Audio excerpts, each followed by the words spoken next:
Hi, so I wanted to do a video for June, aka Pride Month, aka the month before July, and I thought, you know what? Yeah, let's do something special for this month. And I thought, why not talk about Splatoon, and specifically why it seems to be a safe space for LGBT plus kids, and what it means for the gaming community, or just the LGBT community as a whole.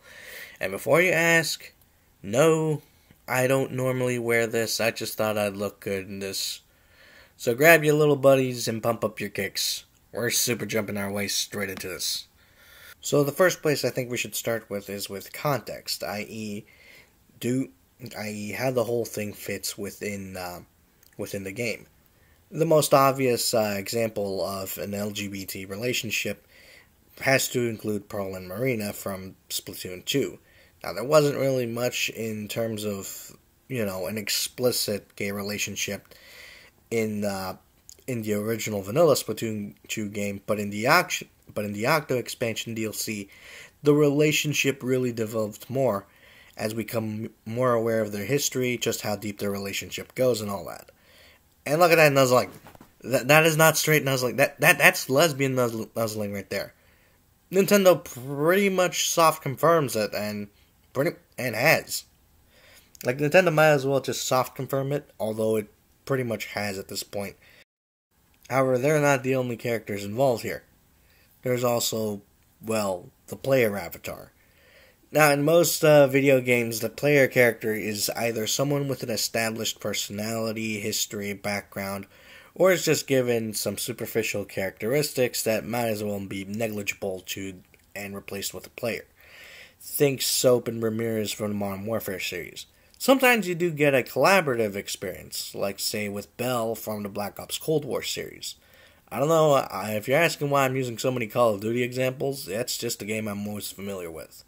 Of Splatoon, we have Agents 3, 4, 8, and Neo 3, all which are both A, customizable characters, and B, as the game goes along, they start to develop their own history. I'm just going to talk about my experience since I only got to, customize Neo 3, but I just kind of chose, but I'm guessing players who chose Octoling instead of Inkling are going to have a different experience, if only in their heads and not necessarily in-game. Now, since I didn't play Splatoon 1 or 2, it means that I was pretty much stuck with Agent 3, a girlish-looking Inkling that uses they-them pronouns and is a mute. And I'm pretty sure some of the other players experience something like this.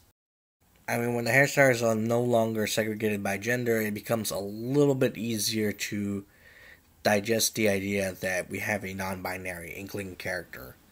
So yeah, that's pretty much just me going through my own experience. It's subjective. I know a lot of people are gonna have different characteristics of what their player characters are like, but I wouldn't be surprised considering all the fan art that we have a couple of interesting pairings. Number 2, creative expression. Now, creative expression is one of those things that is a unifying value in the LGBT plus community. The reason is actually fairly easy to explain. If you do come out of the closet, you need to be about as open about it as you can. Subtlety is death. Worse than death, because being subtle about your orientation makes it easier to silence you. It makes it easier to dismiss and easier to invalidate. It's part of the reason why flags are such an integral part of the culture.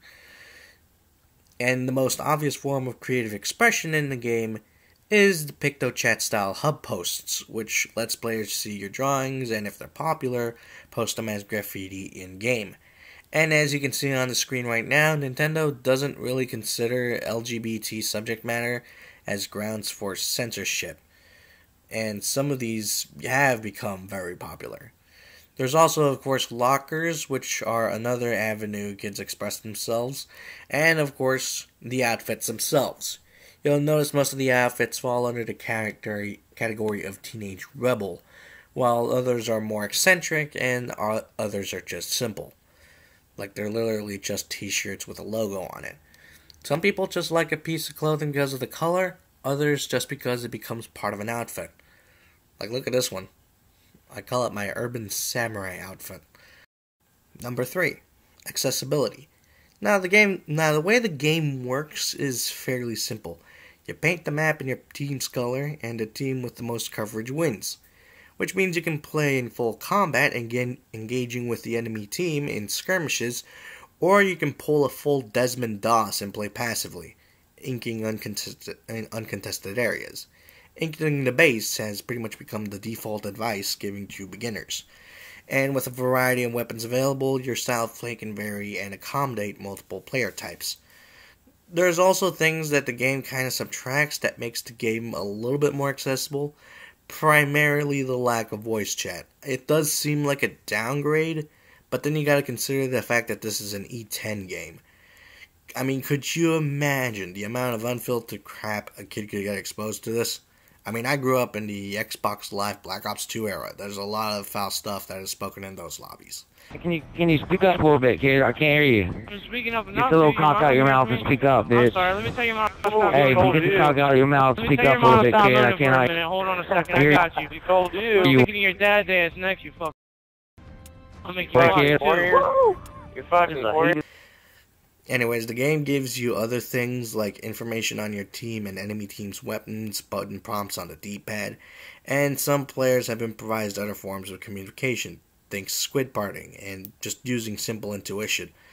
Still, Splatoon does technically have voice chat, but if you need the phone app for that, it kind of makes it a bit pointless if I may as well just call my friends and search them up on the game like normal.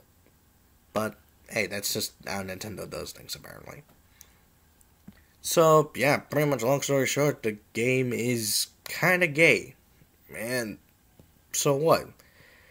Well, I think that's kind of the attitude that is kind of made the point of this whole thing.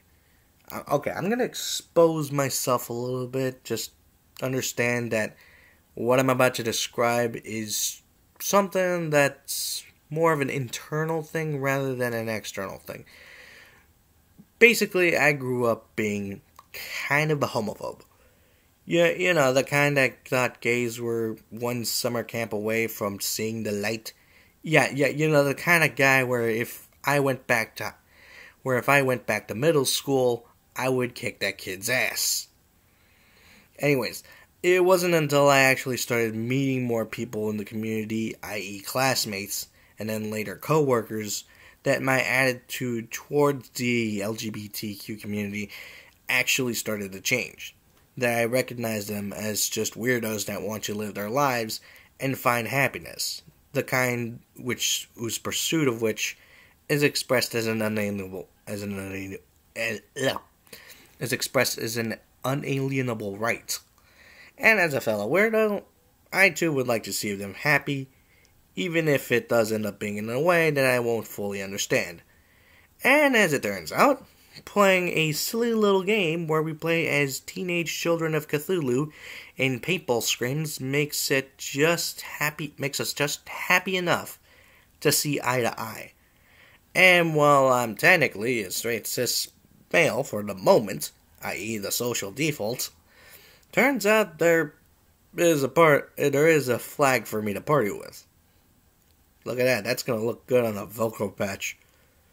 So, happy Pride Month, squiddos. If anyone needs me, I'll be handing out fizzies from the Tactical. So, yeah, that's really all I got for this video. Not much else going on. But, yeah, just, if you want me to do more of these types of videos, maybe, want to suggest something, then leave a like, subscribe, put a comment down there, and I do actually look at those. And, yeah, that's really all I got for you guys today.